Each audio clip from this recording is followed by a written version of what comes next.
नमस्कार दोस्तों, आप देख रहे हैं हीलिंग विद दीवा और मैं हूं आपकी होस्ट निधि बख्शी। लास्ट एपिसोड में हमने बात की थी सेल्फ लव पर और आज फिर एक नए टॉपिक के साथ सामने आई हूं और ये नया टॉपिक है बहुत ही कॉमन वर्ड, सॉरी, माफी, फॉरगिवनेस, क्षमा। आखिर इस शब्द का वास्तविक अर्थ क्या है? अगर हमारे साथ कोई बुरा कर देता है तो उसको माफ कर देना सही और फायदेमंद है?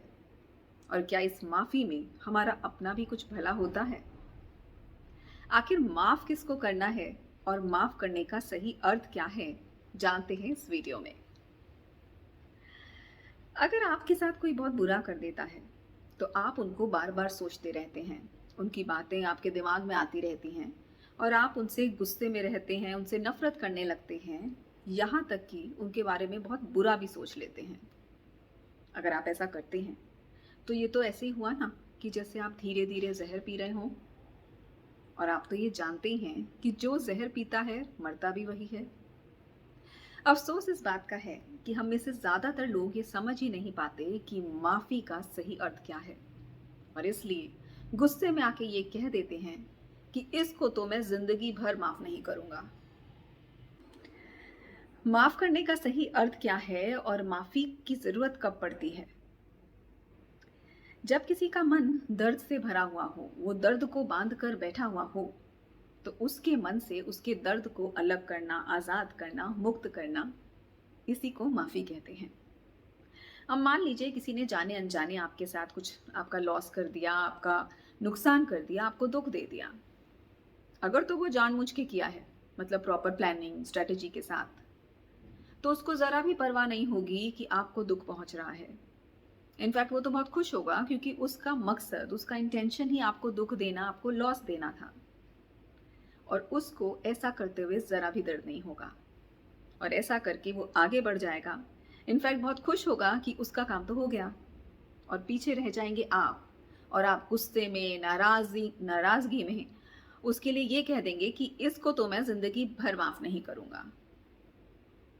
अब जरा सोच के देखिए, जिसके मन में कोई दर्द ही नहीं है, उसको माफी देकर आप उसको कौन से दर्द से मुक्त करेंगे?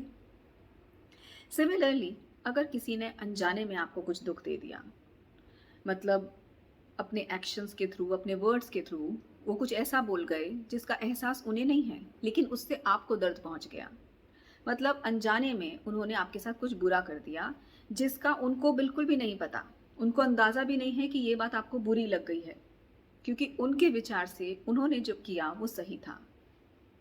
अब इस इंसिडेंट को भूल जाना तो दूर, उन्हें तो याद भी नहीं रहेगा, और आप अगर इसको लेकर बैठे रहेंगे तो आप फिर उनके लिए सोचेंगे कि इसने मेरे साथ ऐसा किया, इसको तो मैं जिंदगी भर माफ नहीं करूंगा। तो जाने अनजाने में अगर कोई कुछ कर देता है और उसके मन में आपके लिए कोई परवाह नहीं, चिंता नहीं, दर्द नहीं, तो आप उन्हें माफी देकर क्या करेंगे? अब माफ करने की जरूरत कहाँ आती है? माफ करने की जरूरत हमें खुद के लिए आती है। तो आई फॉरगिव यू की जगह आई फॉरगिव माई सेल्फ की आदत में आ जाना चाहिए, ताकि हम अपनी लाइफ पीसफुली जी सकें।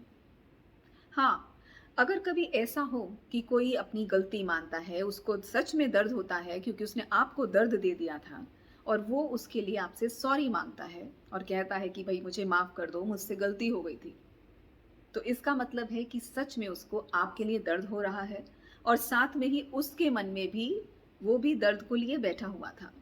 तो यहाँ पर आपका भी फर्ज बनता है कि आप उन्हें माफ कर दीजिए और वो बात वहीं पर खत्म कीजिए, ताकि उनका मन भी शांत हो जाए और आपका मन भी शांत हो जाए। सिमिलरली दोस्तों, ये बात एक याद रखने वाली ये भी है कि अगर आपसे भी कोई गलती होती है, तो जिस तरह आप दूसरों से एक्सपेक्ट करते हैं कि वो सॉरी बोलें, तो आप भी इस चीज़ की आदत बना लीजिए कि अगर आपसे ज़रा सी भी कुछ गलती हुई है तो अपनी ईगो को साइड में रखकर माफ़ी मांगना सीख लें। याद रखिए, हमारी बाहरी दुनिया कोई भी खराब कर सकता है, लेकिन हमारे विचार, हमारे मन की स्थिति, हमारी ऊर्जा, हमारा दिल, हमारा दिमाग, उसकी 100% जिम्मेदारी हमारी अपनी है। तो अपने दिल को खुश रखने के लिए, अपने विचारों को अच्छा रखने के लिए आई फॉरगिव माई सेल्फ की प्रैक्टिस में आ जाना चाहिए।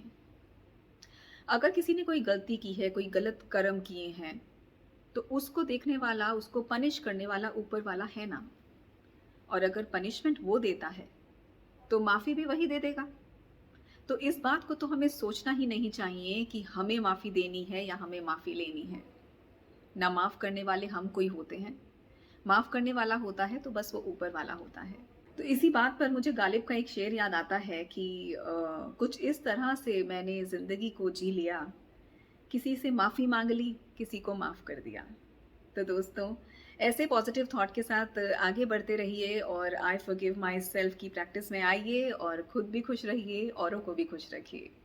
नेक्स्ट एपिसोड में फिर किसी अलग टॉपिक के साथ आऊँगी, तब तक के लिए इजाज़त। अच्छा लगे तो लाइक ज़रूर कीजिएगा।